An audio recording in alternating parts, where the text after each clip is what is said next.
She stood on that auction stage, her own father's hand gripping her arm so tight it left bruises, 20 years old, and he was selling her off like livestock to the highest bidder in a dusty Nevada saloon.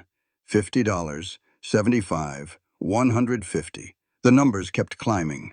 Old ranchers, butchers with tobacco-stained teeth, men who looked at her like she was nothing more than property to be broken. And then, a voice from the back of the room. $500. A stranger. A man she'd never seen before. He bought her freedom with every cent he had, and then asked her the one question no man had ever thought to ask. Where do you want to go? But here's what Zara didn't know yet. This mysterious cowboy was hiding secrets of his own.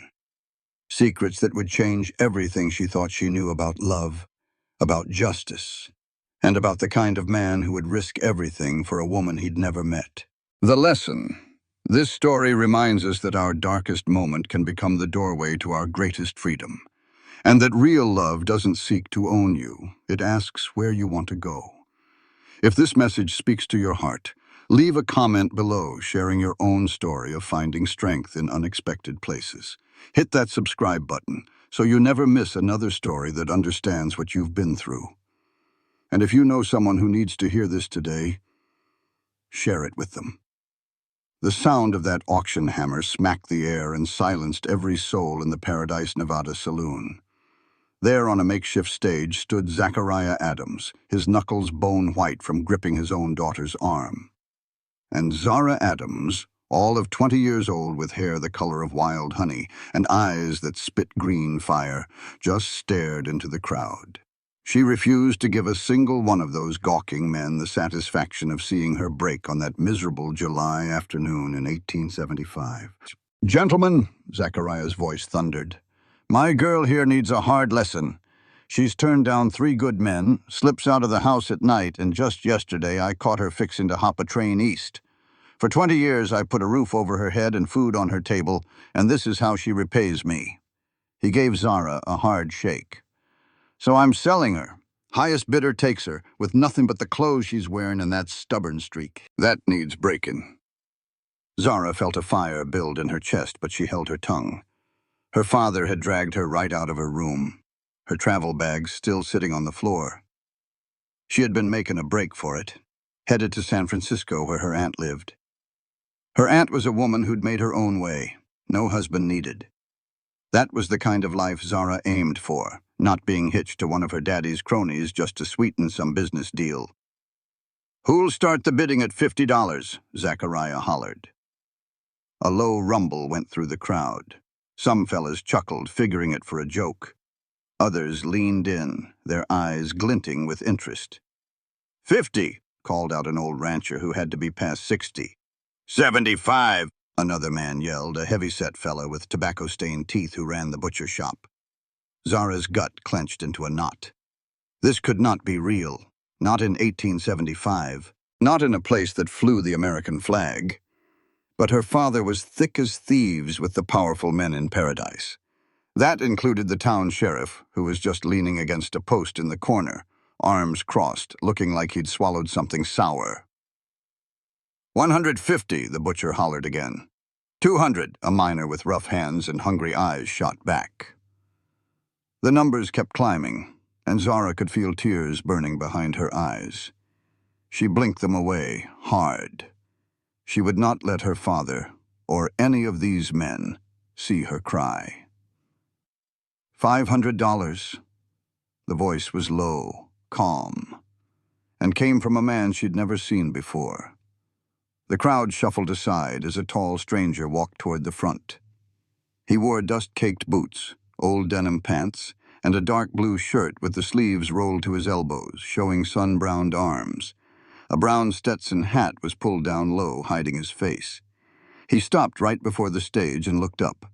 "500, he said again, his eyes locking with Zachariah's. Zachariah's eyes popped open a bit at the amount, then narrowed down to slits. "Do I know you, mister?" "Name's Wade Lawrence, just passing through." He tossed a heavy leather pouch onto the stage. The solid clink of gold coins echoed in the now dead silent saloon. Zachariah tore it open, counted the money with greedy fingers, and then gave a sharp nod. Sold. He shoved Zara so hard she nearly fell right off the stage. The stranger, Wade, caught her by the arm. His grip was strong, but it didn't hurt a bit, not like her father's had. "You'll thank me for this one day, girl," Zachariah said, stuffing the gold into his pocket without even looking at her. "Maybe now you'll learn your place." Zara finally found her words. "My place was never with you. And it sure isn't with a man who buys people like livestock." Wade's hand squeezed her arm just a little, a silent warning. She could see his eyes now. They were a shocking blue in his sun-weathered face. He couldn't be more than 25 or 26 years old. "Your things?" he asked, his voice low. "I have none," she replied, her own voice like ice. "Just like my father so kindly announced." Wade gave a single nod and began guiding her to the saloon doors. The crowd made way for them again, some men looking let down, others looking entertained. Zara saw the sheriff again, and he had the good sense to look ashamed before he turned his face to the wall. Outside, the Nevada sun was a hammer. Wade led her to a beautiful dapple-gray horse tied to the hitching rail. "Get on," he said, making a step with his hands for her foot. Zara just stared at him. "And why would I go anywhere with you? You just bought me." "You'd rather stay here and wait for your father?" Wade asked. His face was a mystery under the shadow of his hat. She thought about it for half a second, glancing back at the saloon doors. No, she definitely did not want that. "I aim to go to San Francisco," she said, lifting her chin. "My aunt is there." Wade looked her over for a long second, and then he just asked, "Where to?" That question threw her completely. He wasn't telling her what to do. He wasn't acting like he owned her. "What do you mean?" she asked, her voice cautious. "I mean what I said. Where is it you want to go? You mentioned San Francisco. That's a far piece from here." Zara's brow furrowed, and her anger started to get clouded by confusion. "Why spend $500 just to ask me where I want to go?" A small smile played on Wade's lips. "Let's just say I have my reasons. Now, are you getting on this horse, or do you want to stick around till your father realizes you're still here?" That's all it took. Zara put her boot into his hands and let him help her onto the saddle. Wade swung up behind her like he was born on a horse, and one arm came around her waist to take the reins. She went stiff as a board when he touched her. "I'm not going to hurt you," he said softly, his voice right by her ear. "But we need to get some miles behind us before your father gets sober enough to figure out what he just did." With that, he made a soft clicking sound, and the horse started off at a steady trot, leaving Paradise and her father in the dust. Zara didn't look back. She kept her eyes forward, her mind spinning. Who was this man? Why did he step in? And what in the world did he really want with her? They rode for the better part of an hour without a word between them, the desert stretching out in every direction. The sun was starting to dip low when Wade finally pulled the horse to a stop next to a little creek. "We'll rest a bit here," he said, swinging down from the saddle. He offered her a hand, but Zara slid off the horse on her own, nearly losing her balance when her boots hit the dirt. It had been years since she'd been on a horse, not since before her mother passed. Her father had sold her mama's favorite mare the day after the funeral. "You're not from around Paradise," she said, watching Wade lead the horse to the water's edge. "I'd have remembered seeing you." "No, ma'am," he agreed. "I'm not. I've been pushing cattle up from Texas to Nevada for a few years now. Just finished a drive yesterday outside of town. That still doesn't explain what you were doing in that saloon at that very moment, or why you'd spend $500 on a woman you don't know." Wade took off his hat, revealing a thick crop of dark hair. He ran a hand through it and settled the hat back on his head. I heard some fellas talking in town this morning about a man who was threatening to sell his own daughter. I figured it was just tall talk till I walked in there and saw it with my own eyes. His jaw went tight. No man's got the right to sell another person. Not his daughter, not anybody. The way he said it made her think it was more than just a belief. It sounded personal. Zara looked at him a little closer. You still haven't explained the $500. That's more than a cowboy makes in a whole year. Wade knelt by the creek, splashed some cool water on his face, and then drank from his hands. I've been saving up. A man doesn't have much to spend his pay on when he's out on the trail. It wasn't the whole story, and she knew it. But Zara was too worn out and wrung out to push him on it. She sat down on a smooth, flat rock by the water, feeling a powerful thirst come over her. She leaned over to drink, then just sat there staring at her own face in the creek. Her hair was a mess, falling out of its pins and hanging in tangles. Her face was flushed red from the sun and the wind, and her eyes had a wild, haunted look she didn't recognize. Was this what being free felt like? Bought by a stranger and sitting by a creek in the middle of nowhere? We can get to a town called Elkwood before it gets too dark, Wade said, pulling her from her thoughts. It's a small place, but they've got a good inn. You can get a hot meal and a real bed for the night. And after that? Zara asked, looking straight at him. You just plan to let me go after you spent all that money? Wade's gaze was steady. That gold bought you clear of your father. It didn't buy me any claim on you. Once we get to Elkwood, I'll give you what you need to get to San Francisco, if that's still your plan. Zara narrowed her eyes at him. Why would you do that? What do you get out of all this? A look of old sadness seemed to cross Wade's face. The satisfaction of knowing I didn't just stand there and watch a wrong thing happen when I had the power to stop it. He turned away from her then, checking the straps on the saddle. We ought to get moving if we want to beat the dark. Zara slowly got back on her feet. Whatever this man's reasons were, he was right about one thing. She had to get as far away from her father as she possibly could. She let Wade help her back onto the horse this time, and they rode on toward the setting sun. As the desert sky turned to shades of orange and deep red, Zara found herself leaning back just a little against Wade's sturdy chest. The arm he had around her waist felt less like he was holding a prisoner, and more like he was keeping her safe. Still, she kept her guard up. In her 20 years, she'd learned that men almost never gave something for nothing. The first faint lights of Elkwood began to twinkle in the dusk. The sun bled across the horizon, leaving streaks of orange and purple.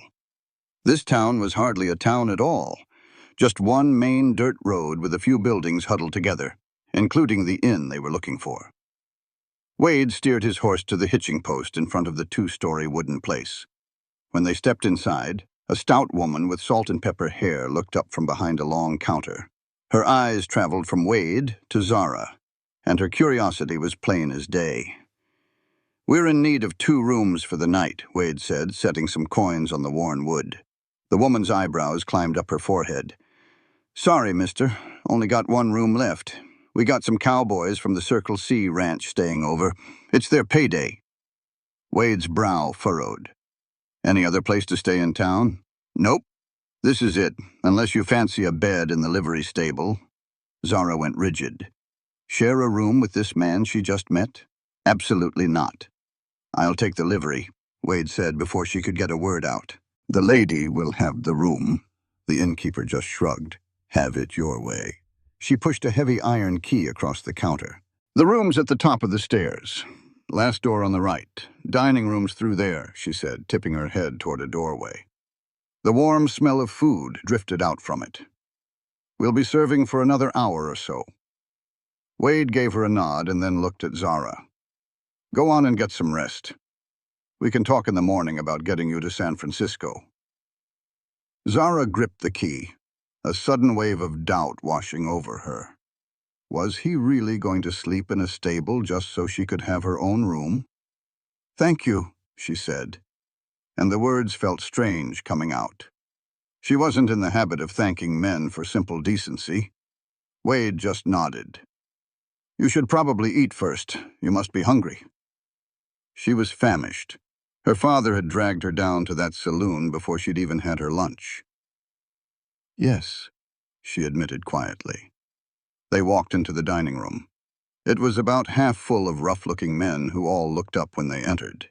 Wade led Zara to a small table in the corner, taking the chair with its back to the wall so he could face the entire room. It was the posture of a man who was used to watching his own back, Zara noticed. A server brought them big bowls of beef stew, thick slices of bread, and cups of black coffee. Zara ate with a hunger that surprised even her, though she tried her best to mind her manners. Wade ate much slower, his gaze moving between his food and the men in the room. "Will you tell me the real reason you stepped in for me today?" Zara asked, after she had taken the edge off her hunger.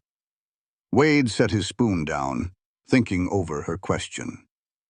"My sister was 16 years old," he finally said, "when a man twice her age decided he wanted her for a wife. My father agreed to it without even asking her opinion." His expression grew hard. "She ran away the night before the wedding. They found her 3 days later. She had fallen from a cliff, trying to make her way in the dark. She was trying to get to the next town." Zara's breath caught in her chest. "I am so sorry." "It was 8 years ago. I was only 18, just getting started on my own. I could not save her then." His clear blue eyes met hers. "But I could save you today." The raw honesty in his voice made Zara look down at the table. After a moment, she offered a piece of her own story. "My mother died 3 years ago. It was consumption. She was the only one who ever stood up to my father. After she was gone, he got different. He became harder, more controlling." "And you decided to get away to your aunt?" Zara nodded. "She writes to me sometimes, but my father has no idea. She owns a small dressmaking shop in San Francisco. She offered me a place with her, a chance to learn the business." Zara traced the rim of her coffee cup with her finger. "I want to make my own way, not be traded like some property for my father's benefit." "A perfectly reasonable desire," Wade said. He drank the last of his coffee and stood up. I ought to see to my horse. You get some rest, Miss Adams. Tomorrow we will figure out the best way to get you to San Francisco." As he walked away, Zara found her eyes following him. She noted the confident way he held his shoulders, and how the other men in the room seemed to size him up and then decide he was not a threat. There was something about Wade Lawrence that told you he could be dangerous if provoked, but otherwise, he was content to mind his own business. For the very first time since being dragged onto that awful auction platform, Zara felt a small flicker of hope. Maybe this nightmare would have a better ending than it had beginning. Upstairs, the room was small, but it was clean. There was a narrow bed, a washstand, and a single window looking out over the main street. Zara washed up as best she could with the basin and soap provided, then sat on the edge of the bed, suddenly hit by the full weight of the day's events. She had been sold off by her own father. She had been purchased by a complete stranger, and now here she was, all alone in a town she had never heard of, getting ready to travel to a city she had never seen, to live with an aunt she had not seen since she was a little girl. That is when the tears came, hot and fast, letting out all the emotion she had been holding back all day long. She cried for her lost mother. She cried for the father who had once loved her, before his grief had twisted him into someone she did not recognize. And she cried for herself, set adrift in a world that saw women as property instead of people. When the tears finally stopped, Zara lay back on the bed, and exhaustion took over. Her very last thought was of Wade Lawrence's steady blue eyes, and the unexpected kindness she had heard in his voice. The morning came with the sound of wagons and horses on the street below. Zara woke up feeling lost, forgetting for just a moment where she was. Then the events of the day before came rushing back. The memories came back in a flood, and she sat up straight in the bed. Sunlight was streaming through the little window. telling her it was later than she usually got up. A knock on her door made her jump. "Miss Adams, are you awake?" It was Wade's voice. Zara quickly smoothed her wrinkled dress and tried to fix her hair before she opened the door. Wade was standing in the hall, freshly shaven and looking much more rested than she felt. He was holding a small bundle wrapped in cloth. "Good morning," he said. "I took the liberty of buying a few necessities for your journey." He handed her the bundle. "It is not anything fancy, I am afraid. The general store did not have a wide selection." Zara unwrapped the package. Inside, she found a simple comb, a small bar of soap that smelled of lavender, a toothbrush, and a light shawl. "Thank you," she said, genuinely touched by his thoughtfulness. "Breakfast is being served downstairs. Afterwards, we should discuss your plans for travel." Wade paused for a moment. "I have been making some inquiries. There is a stagecoach that passes through here tomorrow, and it is heading west. It would take you as far as Carson City. From there, you could get on a train to Sacramento, then take another one to San Francisco." Zara nodded slowly. It sounded like a good plan, though the idea of traveling that great a distance all by herself was intimidating. "Have you ever traveled by stagecoach before?" Wade asked. "No," she admitted. "I have hardly been outside of Paradise since we settled there 10 years ago." Something that looked like concern flickered in Wade's eyes. "It is a hard journey, even for an experienced traveler, let alone for someone making their first long trip." "I do not have much of a choice," Zara pointed out. Wade seemed to be weighing something in his mind. "Let me escort you," he finally said. "At least to Sacramento. I have made that journey before, and it would be much safer than you traveling alone." Zara stared at him, surprised. "You have already done more than enough for me. You cannot possibly want to spend days on a stagecoach just to see me safely to California." "It has been some time since I was in California," Wade said with a casual shrug that did not quite hide the determination in his eyes. "And I find myself with no pressing business at the moment." "What about your work? The cattle drives?" "The season is winding down. The herd I delivered to Paradise was my last commitment for a while." Zara hesitated. Part of her wanted to refuse just to prove she could make her own way. But the practical part of her knew that a woman traveling all alone was facing considerable dangers. "I cannot ask you to do that," she said at last. "You are not asking. I am offering." Wade's expression softened just a little. "Consider it part of what your freedom cost." There was something in his tone that made her believe there was more to his offer than simple good manners. But before Zara could ask him more, he motioned toward the stairs. "Let us get some breakfast. You can think about it while we eat." The dining room was much less crowded than it had been the night before. They sat at the same corner table, and the server brought them plates of eggs, bacon, and biscuits with gravy. As they ate, Wade explained the journey in greater detail. It would be 2 days by stagecoach to Carson City, then a full day by train to Sacramento, and finally another half-day to San Francisco. "It is not a comfortable journey," he warned. "Stagecoaches are cramped, dusty, and they only stop for a short time for meals and to change horses." "I am tougher than I look," Zara said, lifting her chin a little. The hint of a smile touched Wade's lips. "I do not doubt that, Miss Adams." "Please call me Zara," she said on an impulse. "After all, you did purchase me." The words came out with more bitterness than she intended. Wade's expression turned serious. "I did not purchase you, Zara. I purchased your father's claim on you. There is a difference." She looked down at her plate. "I know, and I am grateful. It is just humiliating to have been sold like livestock."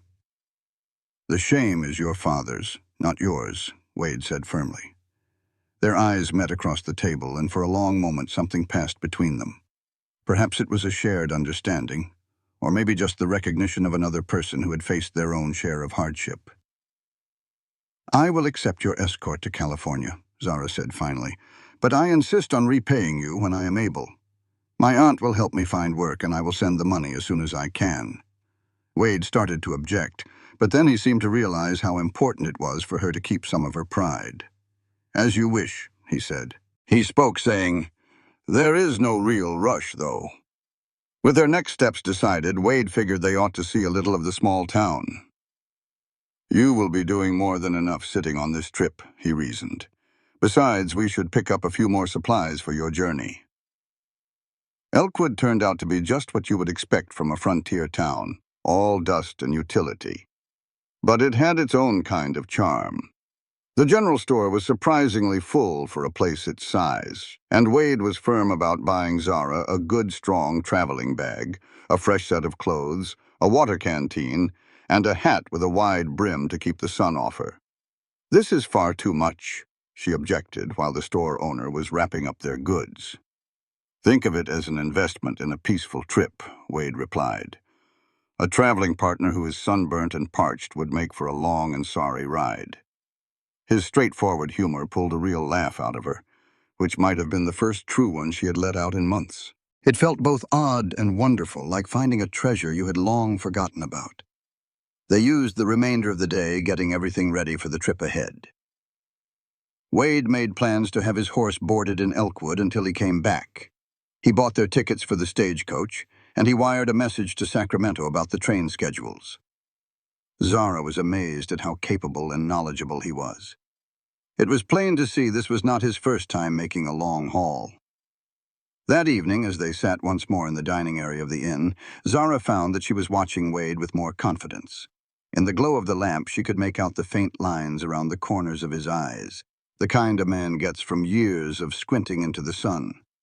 A small, old scar cut right through his right eyebrow, and his hands, while clean, showed the calluses and tiny nicks of a man who was no stranger to hard work. "How long have you been a cowboy?" she finally asked. Wade thought on the question for a moment. "I started working with cattle when I was 16. Before that, I was just a boy helping out on my family's farm back in Missouri." "And what about your family? Are they still over in Missouri?" A darkness seemed to pass over his face. "My folks passed on within a year of each other, took by the farm fever. My younger brother is in St. Louis these days, working on the railroad." "I am so sorry," Zara said, her voice soft. "It appears both of us have lost a great deal." Wade gave a slow nod, his face somber. "Loss has a way of shaping a person, of making you who you are." He then looked straight at her. "What are you planning to do in San Francisco, other than helping your aunt?" The question took Zara by surprise. She had been so centered on just getting away from paradise that she had not given much thought to what came next. "I want to learn," she answered after a pause. "To read more books, to get a better sense of the world, and maybe even write myself." She paused for a beat, then said, "My mother was the one who taught me to love stories, but my father always said that too much reading put dangerous ideas into a woman's head." "And does it?" A hint of a grin played in Wade's voice. "Well, I certainly hope so," Zara answered, a small smile of her own appearing. Their talk flowed easily for the rest of the evening. Drifting from their favorite books, Wade, it turned out, had a surprising fondness for Shakespeare, to what they hoped for in the years to come. By the time they said their goodnights, Zara was surprised to realize how at ease she felt with this man, who just the day before had been a complete stranger. As she got ready for sleep, she thought about the strange new path her life had taken. Yesterday at this time, she was planning to slip away from her father's home, with no idea what lay ahead. Now she was starting a journey across half the country with a cowboy who had paid a small fortune just to see her free. The stagecoach pulled in a little after noon the next day. A dusty old carriage pulled along by 6 strong horses. It was already holding 4 other passengers, a couple in their middle years who called themselves the Hendersons, a salesman on the road named Pritchard, and a young preacher by the name of Reverend Collins. Wade gave Zara a hand up into the coach, then swung in right behind her. The inside was tight, with just enough space for the 6 of them and the bags they carried. The bigger trunks were tied down on the roof. "First time riding a stagecoach, miss?" Mrs. Henderson asked with a kind voice, seeing the look on Zara's face. "Yes, ma'am," Zara confessed. "Well, you best get ready for a bumpy ride," the older woman advised with a smile that said she knew exactly what she was talking about. "And do not be afraid to lean on your husband when the road gets bad. That is what my man's shoulder is for after 30 years of being married." Zara's face turned red. "Oh, Mr. Lawrence is not. We are not married." Wade smoothly stepped in. "Miss Adams is my cousin. I am seeing her safely to her aunt's place in San Francisco." That explanation seemed to be enough for Mrs. Henderson, though the Reverend Collins did arch an eyebrow just a little. Zara gave Wade a look of thanks for his quick words. A man and a woman traveling alone who were not married would surely cause talk, but cousins were perfectly fine. As the stagecoach jerked and started to move, beginning what promised to be a hard trip, Zara caught herself thinking about the real Wade Lawrence. He had told her a little about his past, but she had a feeling there was a whole lot more to his story that he was not telling. Why had he really been in paradise that day? And why was he going to such great lengths to help a woman he did not even know? The first day on the road was just as rough as Wade had warned her it would be. The coach bounced and rocked over the uneven ground, kicking up clouds of dust that found their way in through every little crack. They made a short stop at a way station for a quick meal of beans and chewy beef, and then they pushed on until the sun went down. The way station where they stopped for the night was not much more than a sturdy house with a few rooms set aside for travelers. The men all slept in one big room, and the women slept in another. The beds were nothing special, but after a full day of being jostled in the stagecoach, even that hard little cot felt like a blessing to Zara. The second day was much the same. By the time they finally rolled into Carson City, Zara was sore, covered in dust and bone-tired, but she also felt a rush of excitement. She had never been so far away from home, and she had never seen such different kinds of country. The Sierra Nevada mountains stood tall and grand in the distance, and the air itself felt new, sharper, and filled with the smell of pine instead of desert brush. Carson City was a true sight after all the tiny little towns they had passed, a real city with solid buildings, busy streets, and a feeling that it was there to stay, which was something those little frontier towns never seemed to have. Wade got them rooms in a hotel right near the train station, real rooms that had proper beds and their own wash basins. "The train heads out at 10 tomorrow morning," he explained to Zara as they stood in the hotel's main lobby. "We ought to make it to Sacramento by sundown." Zara just nodded, suddenly noticing how much Wade stood out in this city. His trail-worn clothes and sun-tanned skin clearly marked him as a man more used to the open range than to city streets. But he walked with that same quiet confidence here that he had out in the wild. "Would you want to have supper with me after we have both had a chance to clean up?" he asked. "I would like that very much," Zara answered. The truth was, she felt a little lost without his steady presence nearby, which was a strange feeling considering how little time she had actually known him. An hour later, Zara came down the stairs to the hotel dining room, feeling almost like a new woman.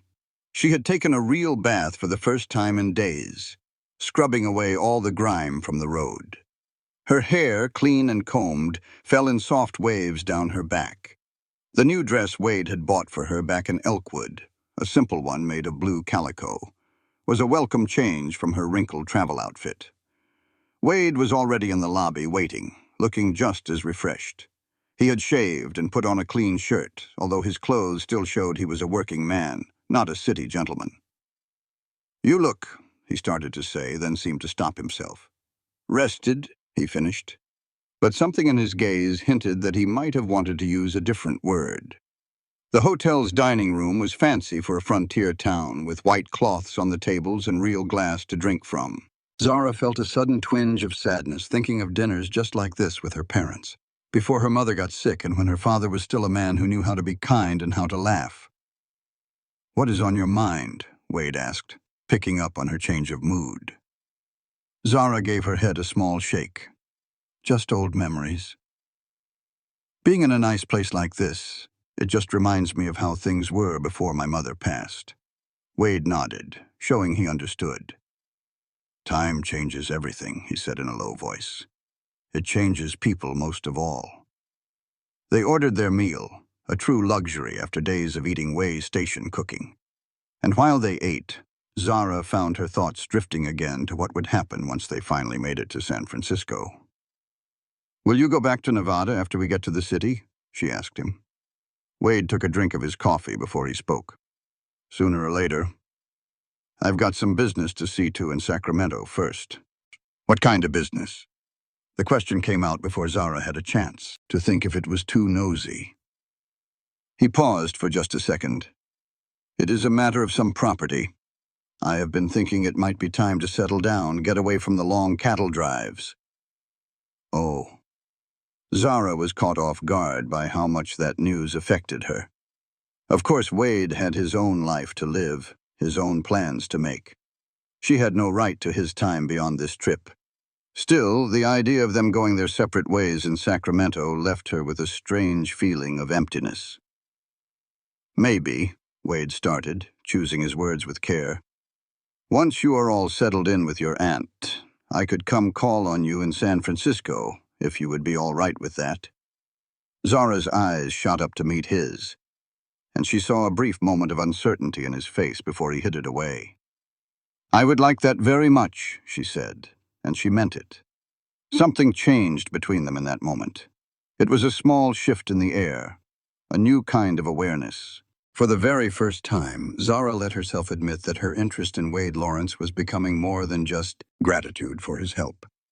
The rest of the supper was real pleasant, with them talking about everything from the history of Carson City to what they were expecting to find in Sacramento and San Francisco.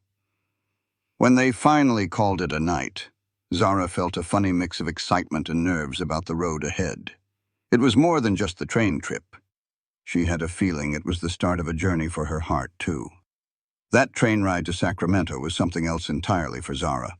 It was nothing like that cramped, dusty old stagecoach. The passenger car was pretty comfortable with soft seats and big windows that gave them unbelievable views of the country rolling by. As the train started climbing into the mountains, Zara pressed her face right up to the glass, just staring at the tall pine trees and the incredible sights. "It just takes your breath away," she said, turning to Wade, who was sitting next to her. "I never in my life dreamed the world could be this beautiful." A gentle look came over Wade's face as he saw how excited she was. "This world's got a whole lot of beauty in it, long as you know where to find it." The trip took them winding through mountain passes, alongside rushing rivers, and finally down into the Sacramento Valley. It was a green paradise that was a world away from the desert they had just left. Late that afternoon, the conductor called out that they were getting close to Sacramento. As the train started to slow down, coming into the edge of the city, a knot of worry started to form in her stomach. Soon, this part of their trip would be over. Wade had his business to take care of, and she'd have to make her way to San Francisco all by herself. Sacramento's train station was a beehive of coming and going. Porters were hustling with bags, people were getting on and off the trains, and fellas were selling newspapers and snacks.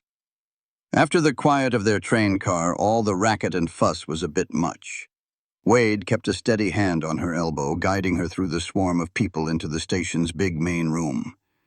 "The train for San Francisco pulls out tomorrow morning," he said, looking at a schedule on the wall. "We ought to find a place to stay for the night." "You reckon you can finish your business that quick?" Zara asked. Wade paused for a second. "It might take a few days, but that's no reason for you to put off getting to your aunt." Zara bit her lip.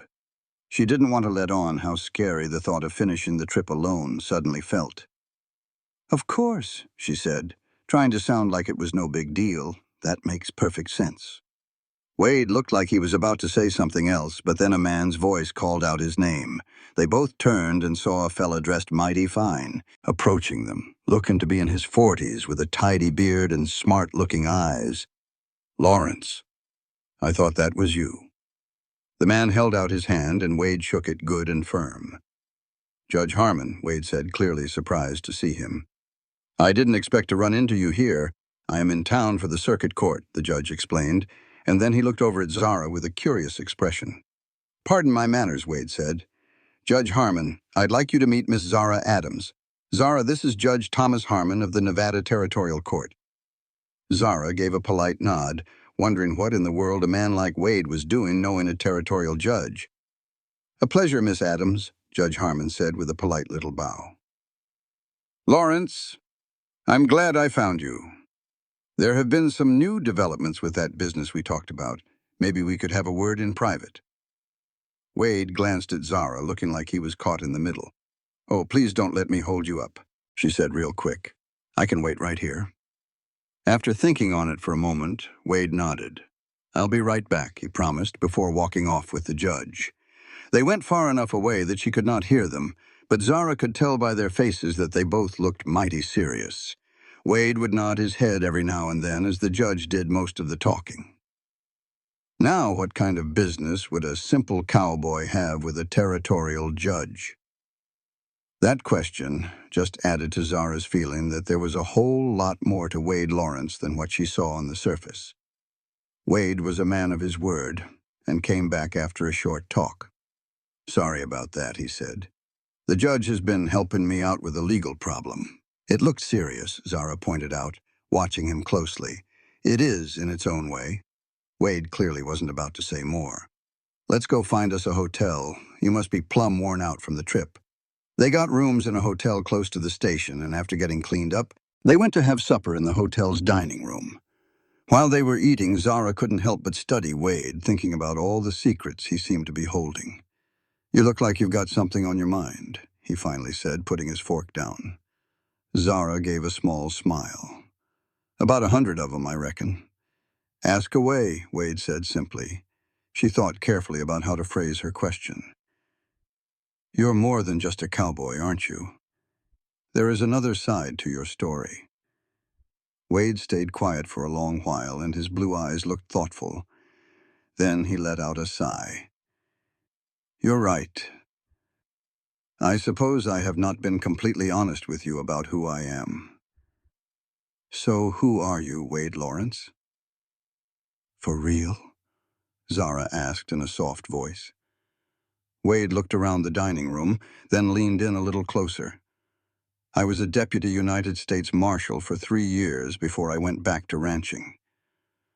Zara's eyes opened wide. A lawman. That explained it all, the way he carried himself, how he was always watching everything, and probably his connection to the judge. Wade nodded. I still take on a job now and then for the marshal's office. The kind of off-the-books jobs where they need someone who can get around without making a fuss. Is that why you were in Paradise? On a job? Yes and no. Wade paused. I was on the trail of a man, a cattle thief, with a reward for his capture. My information led me to Paradise, but finding you up on that platform, well, that was not part of any plan. Zara took in this news slowly. So when you said you delivered a herd of cattle, that part was true. I have been pushing cattle on drives between jobs. It is a fine way to lay low, and I like the work. And your business in Sacramento is partly about the rustler I was tracking, Wade admitted, but it is also personal. I have been putting money aside to buy a little ranch not too far from here. The judge has been helping me work through some of the legal papers for the purchase. Zara leaned back in her chair, trying to fit this new picture of Wade together with the man she thought she knew. It all started to make sense. Why he was so capable, so calm when things got dangerous, and why he had such a strong sense of right and wrong. Why are you telling me all this now? She asked. Wade looked her straight in the eye. Because I have come to a point where I just do not want to keep anything from you anymore, not even by leaving things out. That plain and simple truth hit Zara right in the heart.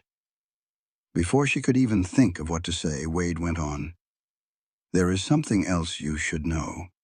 I have made up my mind to see you all the way to San Francisco, not just to Sacramento, if you will have me. Zara could not hide the relief that washed over her.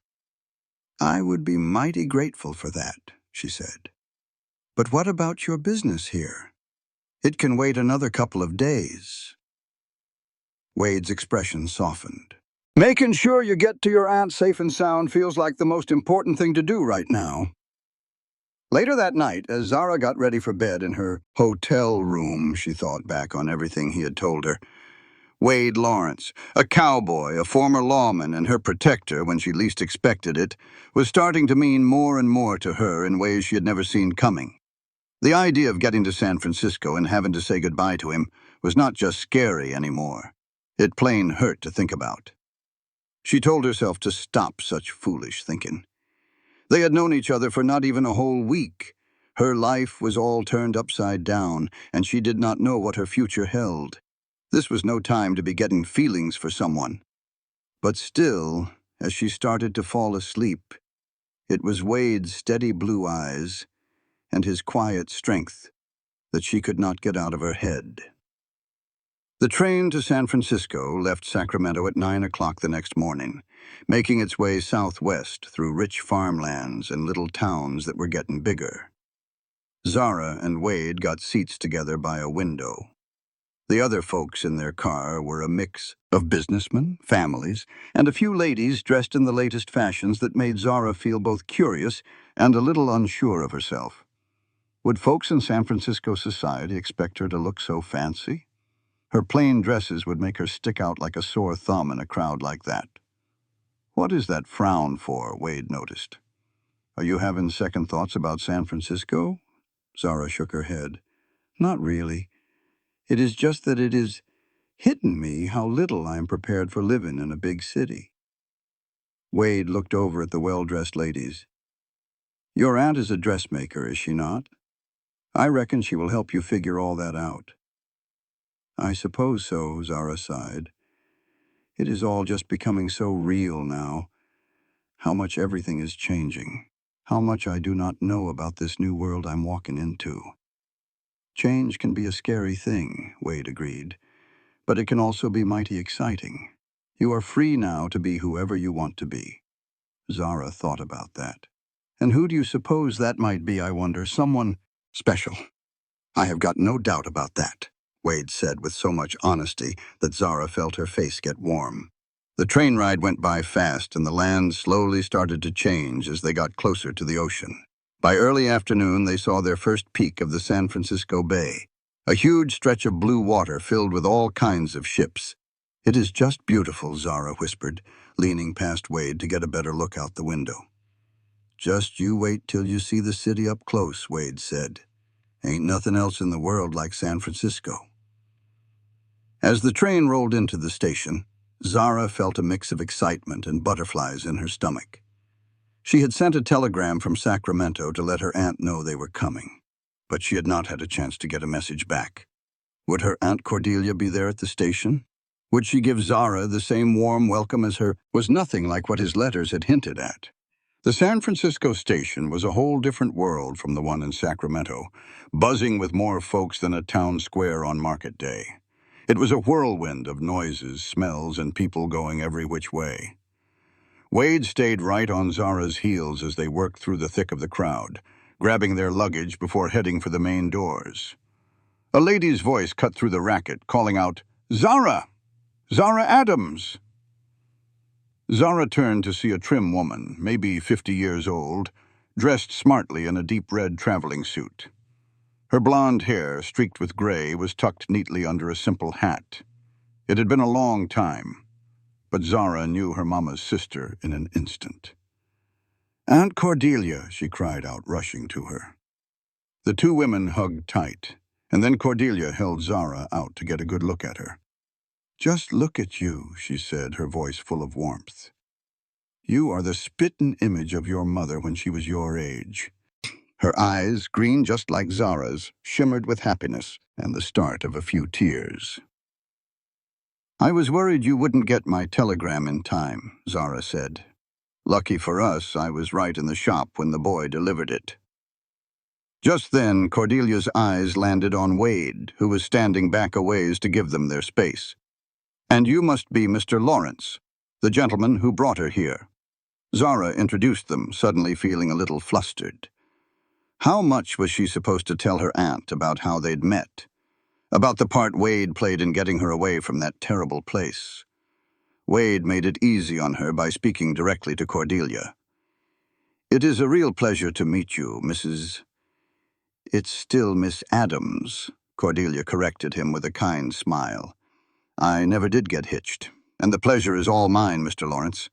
Thank you for making sure my niece got to San Francisco safe and sound." A carriage was waiting for them right outside.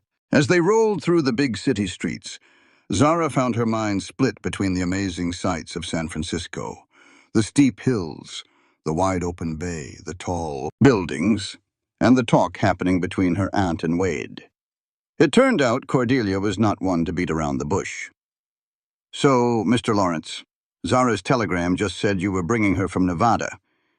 If you don't mind my asking, how did y'all end up traveling together?" Wade shot a quick look at Zara, letting her know it was her story to tell. "It's a long and tangled tale, Aunt," Zara started, her voice a little shaky. "After Mama passed, Father, he wasn't the same. He got hard and angry all the time. He tried to marry me off to men I couldn't stand." Cordelia's face grew stern. "I had a feeling something was wrong when his letters stopped and yours started sounding so guarded." Zara took a deep breath. 3 days ago, he put me on a stage in a saloon to be sold off.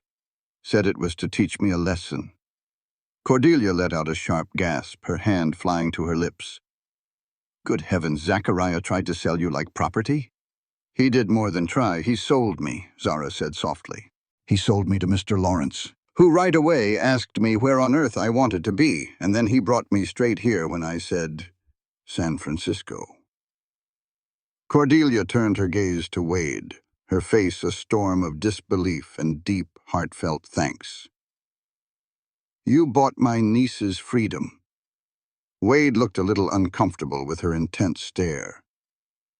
"It just seemed like the right thing to do, ma'am." "The right thing?" Cordelia's voice was barely a whisper. "Mr. Lawrence, I don't know a lot of men who would call buying a woman's liberty and then seeing her safely across the state just the right thing." Wade shifted a little in his seat. "Miss Adams has given me her word she'll pay me back when she can. I told her there was no rush." "Pay you back?" Cordelia looked from Wade to Zara and back again. "That's nonsense. I'll settle whatever that scoundrel of a brother-in-law squeezed out of you right now." "That really isn't necessary," Wade said, his tone firm. "I insist." Cordelia's voice left no room for argument. "I might not be as rich as Zachariah, but my little shop does just fine. Now, how much did that disgraceful business set you back?" Wade hesitated for a moment before he told her the price. Cordelia's eyebrows shot up, but she just gave a firm nod. "I'll have a bank draft for you in the morning." The carriage made a turn onto a quiet street lined with tidy houses, finally pulling up in front of a pretty 2-story home that had a little garden out front. The bottom floor was a storefront with a tasteful sign that read Cordelia's Creations. "Well, here we are," Cordelia announced as the driver gave them a hand down. "My home and my livelihood. I live upstairs, and there's more than enough room for you, Zara. Mr. Lawrence, you simply must stay for supper. After everything you've done, it's the very least I can offer." The inside of the shop was a wonder to Zara. Beautiful dresses stood on display. There were bolts of fabric in every color you could dream of, and through a doorway she could see a workroom where a few young women were stitching away. "It's just wonderful, Aunt," Zara said, and she meant it.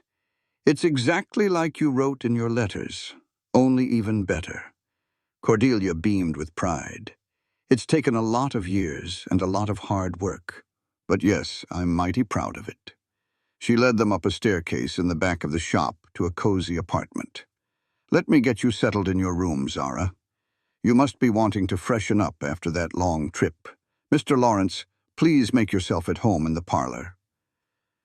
Zara's room was small but sweet, with a window that looked out over a garden in the back. Cordelia helped her unpack the few things she had, clucking her tongue over the sparse wardrobe. "Well, we can fix that in a hurry," she declared. "You'll have a closet full of new dresses before the week is out. Now you tell me the whole story, not just the short version you gave us in the carriage." Zara sank onto the bed as all the pent-up feelings came rushing out. "Oh, Aunt, it's been awful since Mama died. Father turned into a man I didn't even know. I thought it was just his grief at first, but it never went away. He got obsessed with his money, with what people in town thought of him.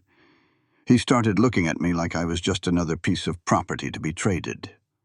She told her about the 3 men her father had picked for her, all of them older, well off, and more interested in a young wife to show off than in Zara herself. She explained how she'd planned to run away, how she'd been caught and dragged to that saloon, and the shame of standing on that stage. "And then Mr. Lawrence, Wade, showed up," Zara went on. "He bid more than anybody else, and as soon as it was over, he just asked me where I wanted to go. It was just unbelievable." Cordelia looked at her niece, her expression thoughtful. "And this whole time on your journey, he treated you properly?" "With total respect," Zara promised. "He's been a perfect gentleman. He even slept in a barn one night because the inn only had 1 room left." "Remarkable," Cordelia said quietly. "And what are his plans now that he's gotten you to San Francisco?" Zara paused for a moment. "I'm not completely sure. He mentioned some business back in Sacramento. He's thinking about buying a ranch out that way. I reckon he's planning on heading back tomorrow." Cordelia's sharp gaze caught the shadow that crossed Zara's face as she said it. "I see," was all she said. "Well, let's get ourselves ready for supper. I imagine you are both about starved after your travels." Supper was a lovely time in Cordelia's cozy little dining room. She was a fantastic cook and an even better talker, skillfully asking Wade questions that got his story out of him. He talked more freely than he ever had with Zara, telling them about his time as a deputy marshal, his choice to go back to ranching, and his dream of starting his own spread near Sacramento. "The piece of land I'm looking at has good water and plenty of grass," he explained. "It's nothing fancy, but it's a solid place to build something that will last." "And will you be running this ranch all by yourself?" Cordelia asked, her tone casual, but Zara could tell there was a reason for the question. Wade glanced over at Zara for just a second before he answered. "For now, I will be. But I hope it's not always that way." The evening flew by, much too fast for Zara. When the clock on the mantel chimed 10 times, Wade stood up to go. "I suppose I ought to find a place to stay for the night," he said. "My train back to Sacramento pulls out early in the morning." "Nonsense," Cordelia announced. "I've got a perfectly good guest room right here. I will not hear of you staying in some boarding house." Wade seemed taken aback by the offer. "That is mighty kind of you, ma'am, but I wouldn't want to be a bother." "Mr. Lawrence, after what you did for my niece, you could never be a bother in this house," Cordelia said with finality. "Besides, it will give us a chance to finish our talk over breakfast." After a little more gentle convincing, Wade agreed to stay. Cordelia showed him to his room, which left Zara by herself with her thoughts. The cold fact that Wade was leaving tomorrow settled in her heart like a stone. In less than a week, this man had come to mean safety and hope to her. The idea of going on without him felt all wrong, like a big piece of her new life was about to go missing. Later on, as Zara was getting ready for bed, there was a soft tap at her door. She opened it and found Cordelia standing there. "Can I come in for a minute, honey?" her aunt asked. Zara nodded, and Cordelia stepped inside, closing the door softly. She looked at Zara for a long moment before she spoke. "You've got feelings for him, don't you?" she asked, straight to the point. Zara could feel her face getting hot. It's not that simple." Cordelia gave her a gentle smile. "Matters of the heart rarely are. But I watched the 2 of you all evening, and I don't think I'm wrong to believe he feels the same way." "It is way too soon," Zara argued. "We've only known each other for a few days, and so much has happened." "Time isn't a good way to measure a real connection," Cordelia said wisely. "Your mother knew she was going to marry your father the very first time they met. She told me so in a letter." A soft, faraway look came into her eyes. She wrote, "Cordelia, I've met the man I'm going to spend the rest of my life with. Don't ask me how I know. I just feel it in my bones." Zara was stunned to hear this. She never spoke of that to me. I suppose she would have once you were a bit older. Cordelia gently patted Zara's hand. I am not saying you should rush into anything, only that you ought to be honest with yourself about your feelings. After Cordelia was gone, Zara stood at her window, staring out at the garden bathed in moonlight. What did she truly feel for Wade Lawrence? She was grateful, of course. She respected his strong character and his bravery. She admired his quiet resolve and his gentle nature. But was it something more? The deep ache she felt when she thought about him leaving told her that it was. The morning arrived far too soon. Zara dressed carefully, choosing her finest blue calico dress, and went to join her aunt and Wade for breakfast. The talk around the table was pleasant, yet it was colored by the knowledge of his coming departure. In what felt like no time at all, it was time for Wade to head to the station. Cordelia found a reason to excuse herself, saying she needed to see to a task in the shop, which left Zara and Wade by themselves in the parlor. Your aunt is quite a woman, Wade said. I surely see why you wanted to make your way here. Zara nodded in agreement. She has the same spirit as my mother, that same strength and independence. Wade paused for a moment. Then he reached into his pocket and pulled out an envelope. I want you to take this, he said, holding it toward her. Zara accepted it, her expression full of questions. That is the money your father asked for, Wade clarified. I will not take it back from you or your aunt. Use it to start your new life here. Wade, I simply cannot, she started, but he cut her off gently. It would mean a great deal to me knowing it was used for something good. Zara could feel tears welling up in her eyes. I do not know how to thank you for all that you have done. Wade stepped in closer, his blue eyes focused on her. There is no need for thanks. These last few days with you have been... He paused, trying to find the right words, more special than I can rightly say. The moment hung between them, heavy with unspoken feelings. Zara caught herself wishing he would lean in and kiss her, then felt a blush rise in her cheeks at her own forwardness. I ought to get going, Wade finally said, but I would like to write to you if you would welcome my letters. Very welcome, Zara replied without hesitation. Another quiet moment passed, and then Wade did something she had not expected. He lifted her hand to his lips and placed a soft kiss upon her knuckles. The gesture was old-fashioned, but felt incredibly personal. Until we meet again, Zara Adams, he said in a low voice. And just like that, he was gone. He left Zara standing there in her aunt's parlor, her heart pounding in her chest and her hands still tingling from his touch. The days that came after were a whirlwind of new things for Zara. Cordelia began teaching her the dressmaking trade, beginning with easy jobs, but soon seeing her niece had a real talent for design. She also brought Zara into her circle of friends, a group of independent women who ran their own businesses, had traveled the world, or had simply lived outside of society's usual rules. San Francisco gives women more leeway than most places, Cordelia told her, though we still have plenty of hurdles to overcome naturally. Zara dedicated herself to learning about making dresses and about the bigger world around her. Cordelia had a small library in her home which Zara happily explored each evening. Sometimes she would read out loud to her aunt while the older woman sewed, and their talks would drift from books to politics and then to the latest fashions.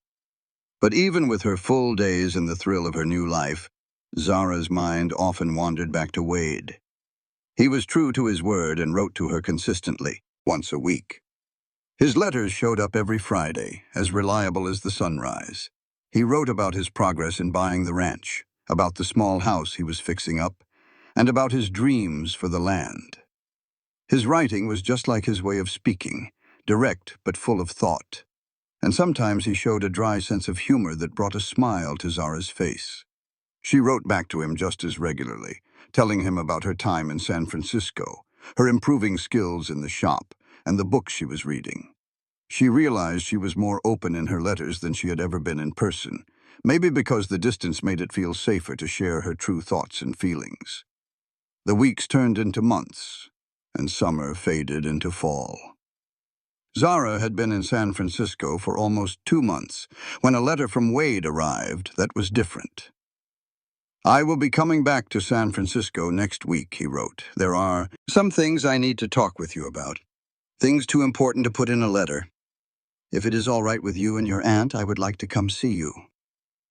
Zara's heart pounded as she read his words. What could be so important? And why did the idea of seeing Wade again fill her with such a mix of happiness and nerves? Cordelia, who was reading the letter over Zara's shoulder, gave a knowing smile. "Well now, my dear, it looks like Mr. Lawrence has made up his mind about something." "What are you talking about?" Zara asked, even though a part of her already knew the answer.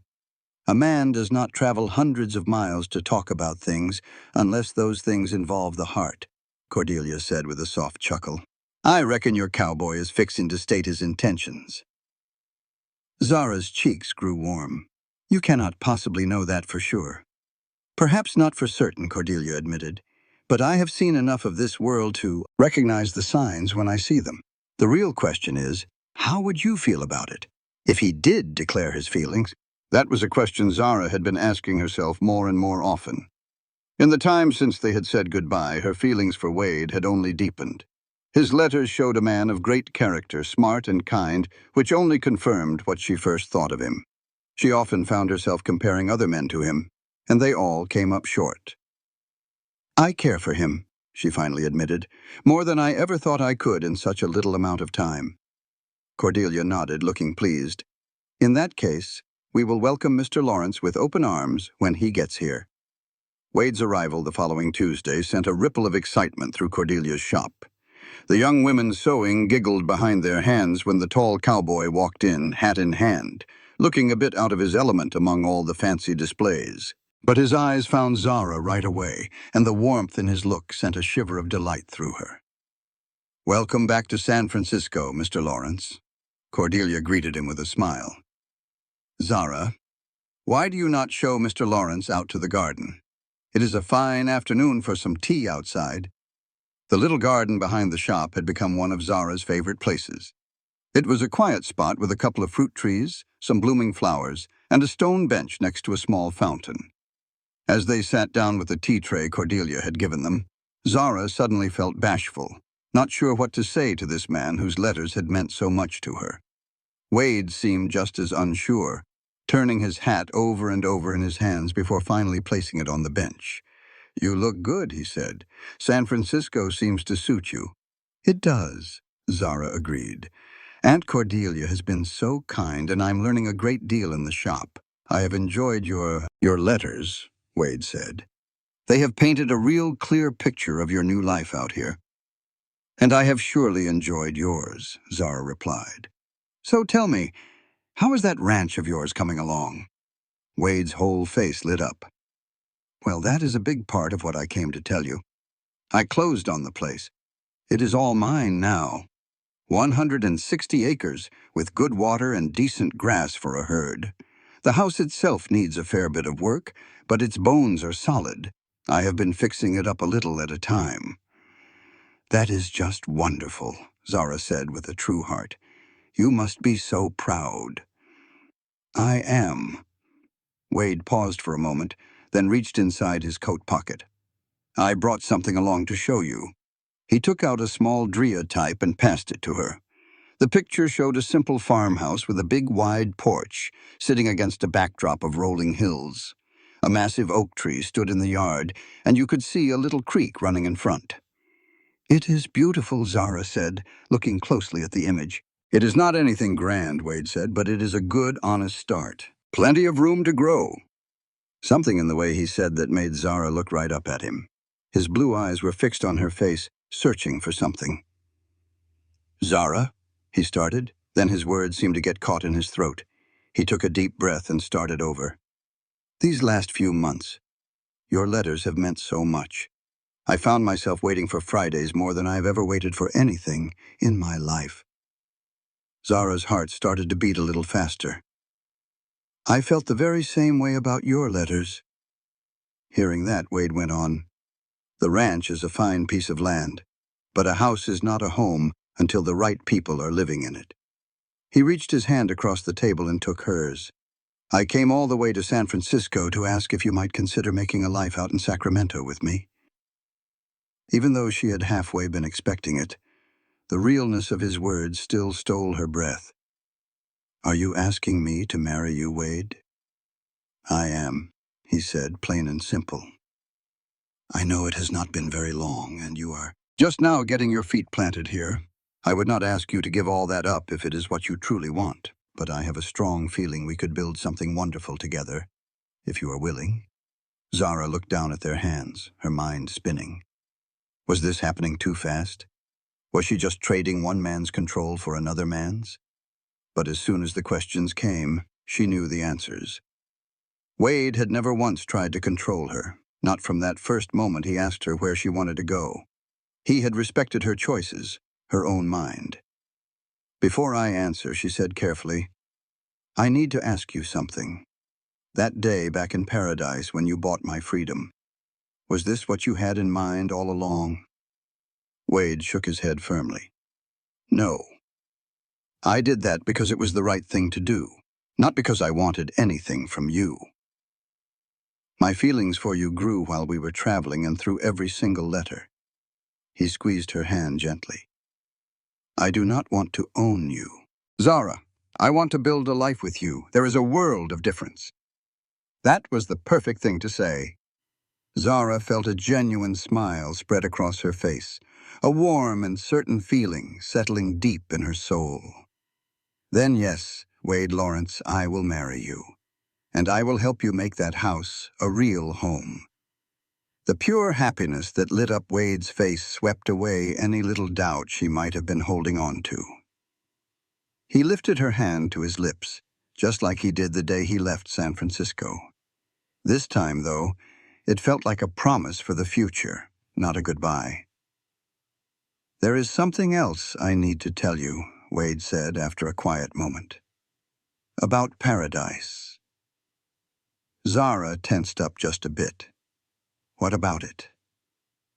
After I left you here, I went back to Nevada. I filed charges against your father for fraud, false imprisonment, and a few other things. Judge Harmon took a special interest in the case. Zara just stared at him. You had my father arrested. He was arrested. Yes, the trial was 2 weeks ago. He was sentenced to 5 years in the territorial prison. Wade watched her face closely. I know I should have talked to you first, but I could not let him get away with what he did, not just for what he did to you, but to make sure he could never do that to another woman.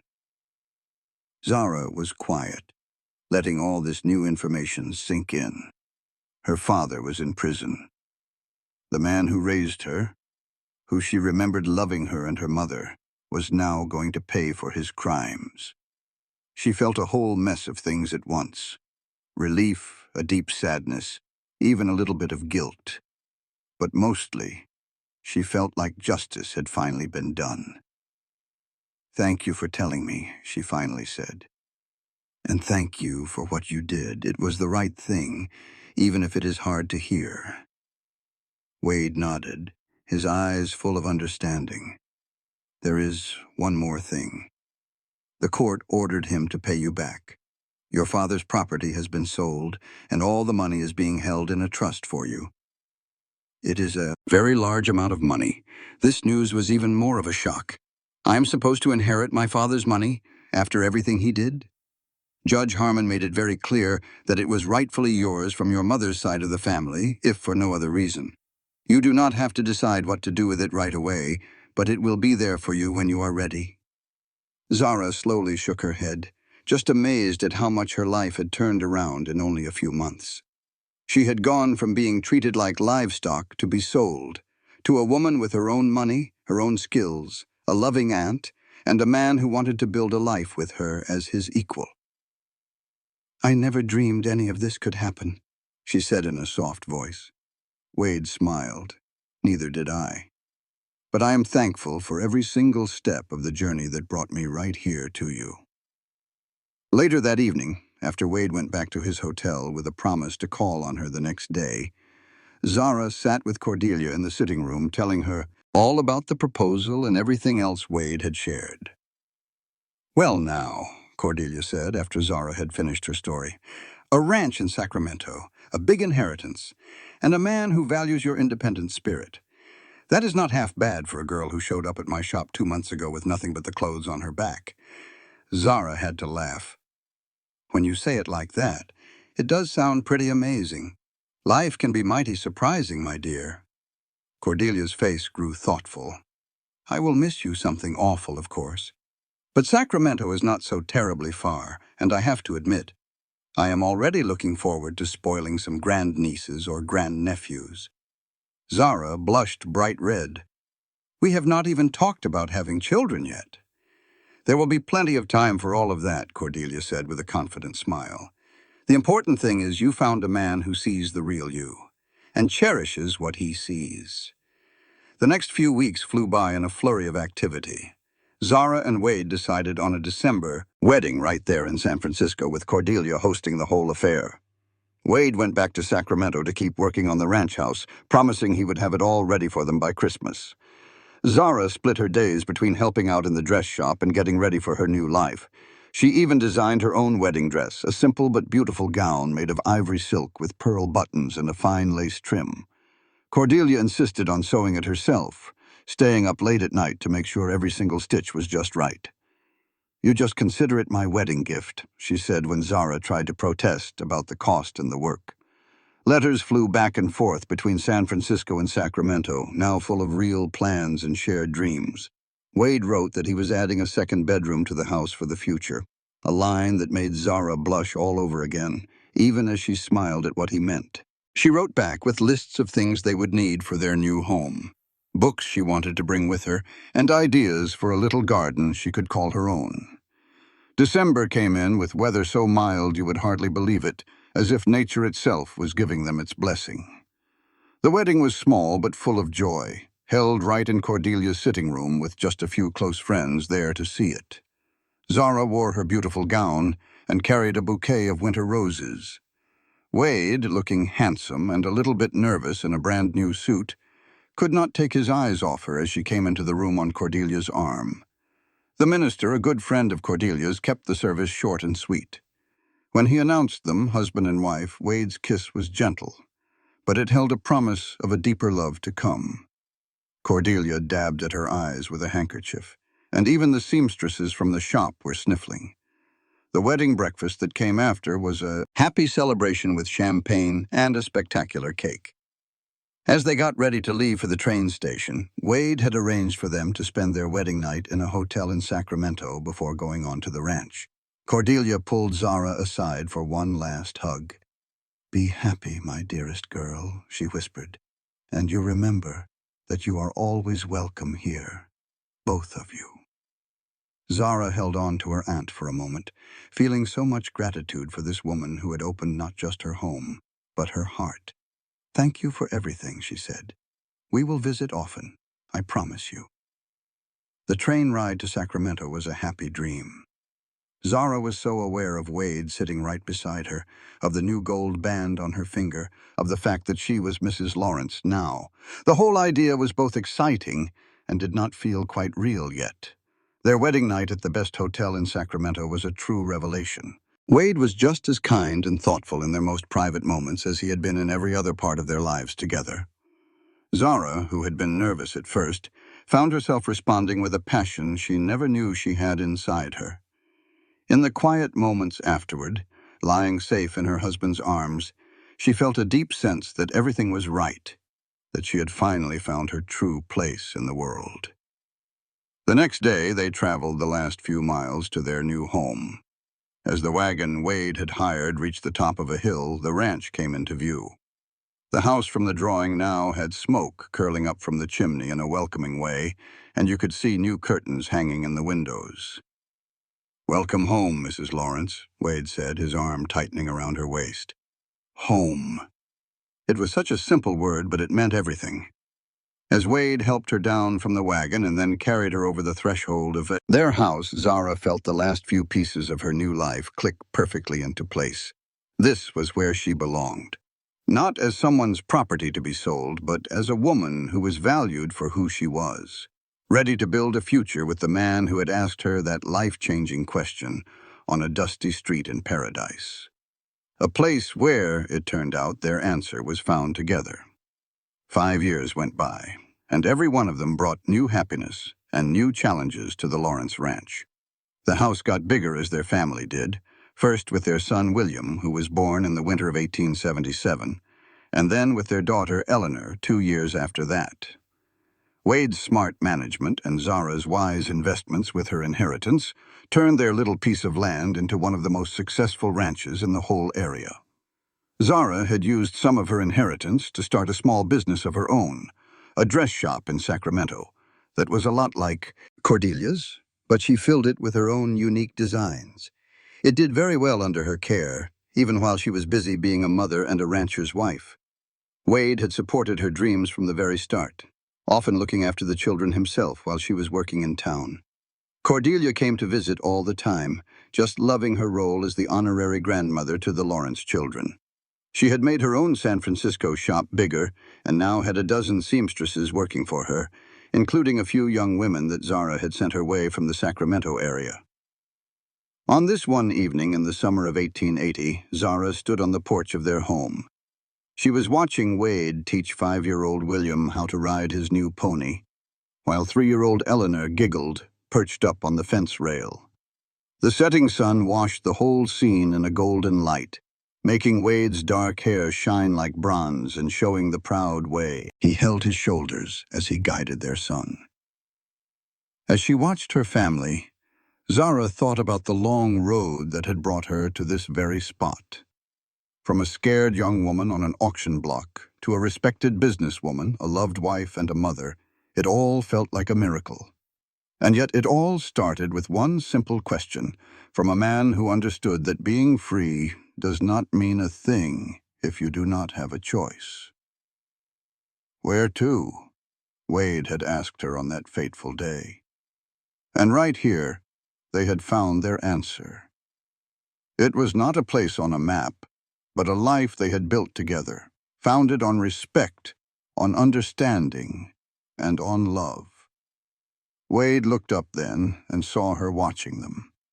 He gave her that same warm smile that still made her heart do a little flip, and he motioned for her to come join them. As Zara stepped off the porch and into the fading sunlight to hug her family, she knew with a certainty that ran bone deep that this was exactly where she was meant to be. This content was carefully researched, developed, and manually edited by our team to deliver meaningful stories with valuable life lessons. Every narrative is crafted to entertain, inspire, and empower our audience. We believe that great stories can change lives, and we are committed to bringing you content that matters. Thank you for being part of our community.